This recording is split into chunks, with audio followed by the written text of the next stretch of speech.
Waves harmony. The first thing you need to ask yourself is, why do I need waves harmony? Well, if you've come this far, it's probably because you recorded too many harmonies, and now you're like, why do I record so many harmonies? Recording this many back vocals, look at all this. What got into me?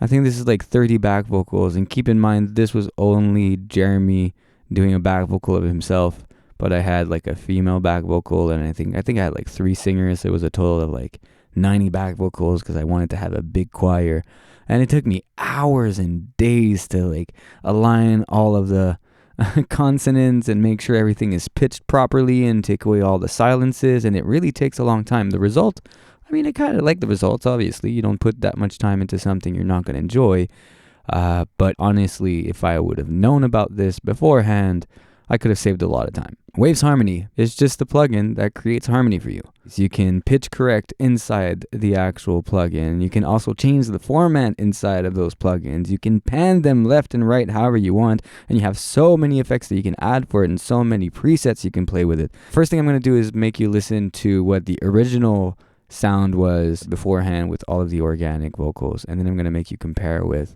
Waves Harmony.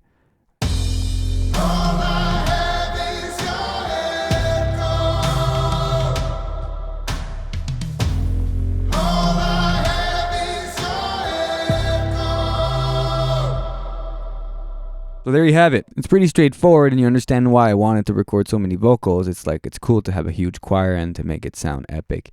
Nonetheless, it took me hours, so this would be a comparison to what it sounds like without the back vocals and with just one lead vocal and Waves Harmony.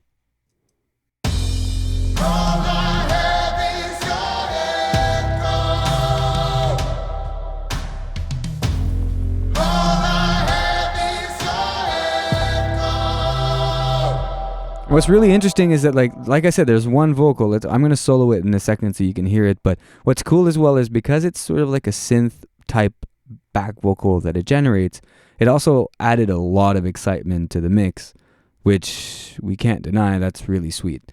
So let me solo out the lead vocal that we're starting with.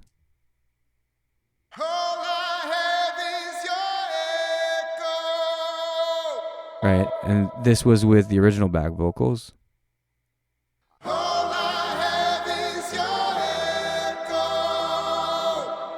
if I mute those and I add only the lead vocal with the Waves Harmony,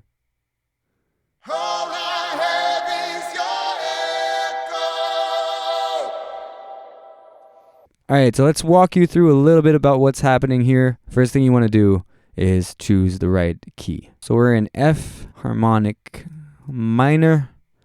If you want to know what harmonic minor is, just leave a comment below and I'll be happy to answer that question. Give me something that works good. That's pretty good. Auto-generate, I don't think it's necessary. So what I did is I simply went into presets. Presets are also a very good way that you can figure out what sounds best, right? And so in the assemble, I did all abroad, and then it sounds like this.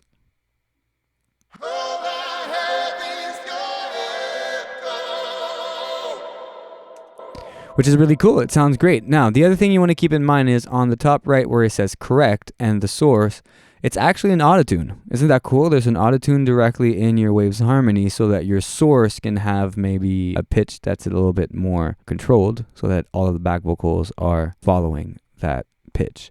You can decide if you want a natural correction or a hard correction. I keep it at natural because Jeremy is a great singer, so I usually almost don't need to auto-tune his vocals. And then you choose the source, just how much you want it.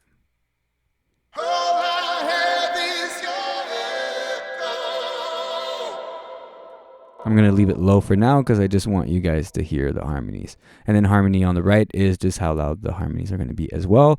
And the output, just be careful because, yeah, every time you add a plugin, you want to make sure it's not peaking in the output. All right, cool. Moving on. Something you might want to enjoy understanding is everything that's happening on the grid here. Every circle is a harmony. The U in the center represents your lead vocal. If you go from left to right, then obviously that's panning from left to right. And if you go from more down versus more up, it's your volume. If you right click on it, it'll disappear.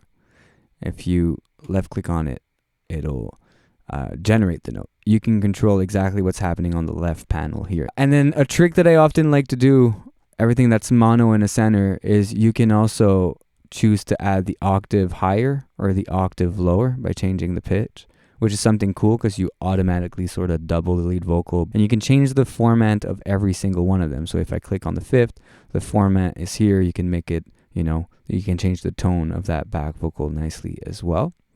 Or you can do it in the global here on the top right. If you want all of the back vocals to change pitch or format, or you want a stereo spread, you can do it on the top here, okay? So let's hear just if we change the format of everybody just for the purpose of enjoying this video. Let's listen to what happens when we do it.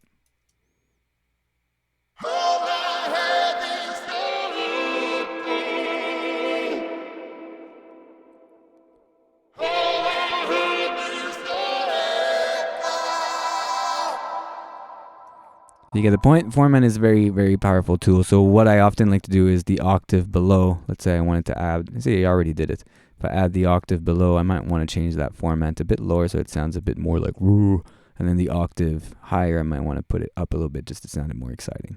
Then you can add some delay, you can add feedback, you can filter your sound as well to get rid of a bit of that excitement in the top. And then a very neat trick that you might want to know as well is on the bottom here, M1, M2, M3, M4, all of those things are actually modulators that you can assign to a specific note. Let me just show you when this moves.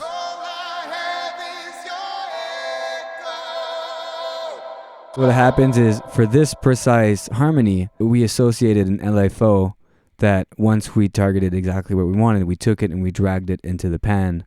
So that specific harmony was starting to pan left, right, in sync with the LFO. So imagine how much you can automate and how much sound design you can create with your harmonies to make it move. You could actually take it and drag it to a specific pitch, specific format. It's extremely powerful. All right, so to tell you guys what I did exactly, so I didn't go full force, did a bunch of automations that are complicated. I went really simple. What I did is I created an octave lower, which is -12, and an octave over, which is +12, with the U, that's my lead vocal, okay? And then I sort of tried to match the volume of both, right, to make it sound good, and all I needed was the third. So I have the third that's left, the third that's right, and that's it. It's pretty simple. I didn't go over and beyond because you don't always need to go over and beyond. I like the way that it sounds right now, so let's listen to it.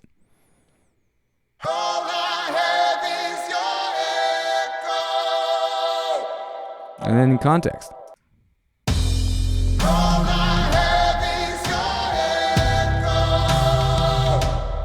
Very simple, it saves you a bunch of time and it sounds really good.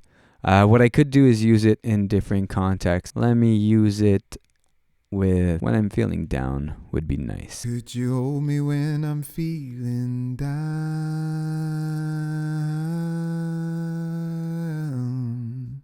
And then with could you hold me when I'm feeling down?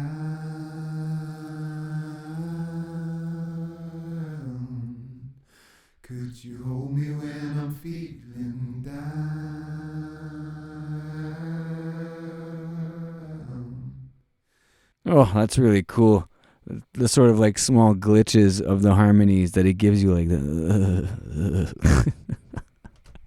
me trying to imitate it naturally is completely impossible, but you can visually understand what's happening. It's playing with the pan and it's playing with the volume of every harmony to create sort of a ghost-like feeling. Super creative. It's really spooky. It works super well with the song too. That's nice. You hold me when I'm feeling down. I see, that's really useful.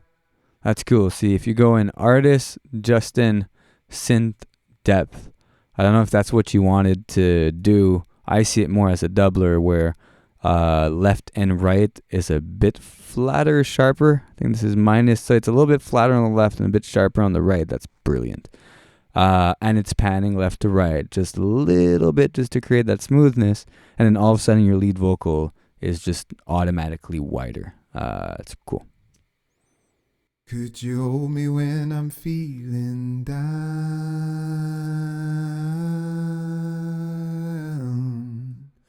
Could you hold me when I'm feeling down?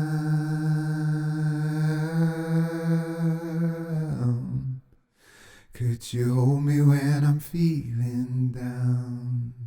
If you find these little videos really useful, be sure to leave a like and be sure to subscribe to the channel because there's more coming towards you. We love making these. We hope they're useful. If you have any questions or specific things you want us to look into, be sure to leave a comment as well.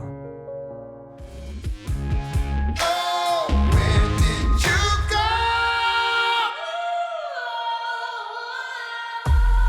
All I have is your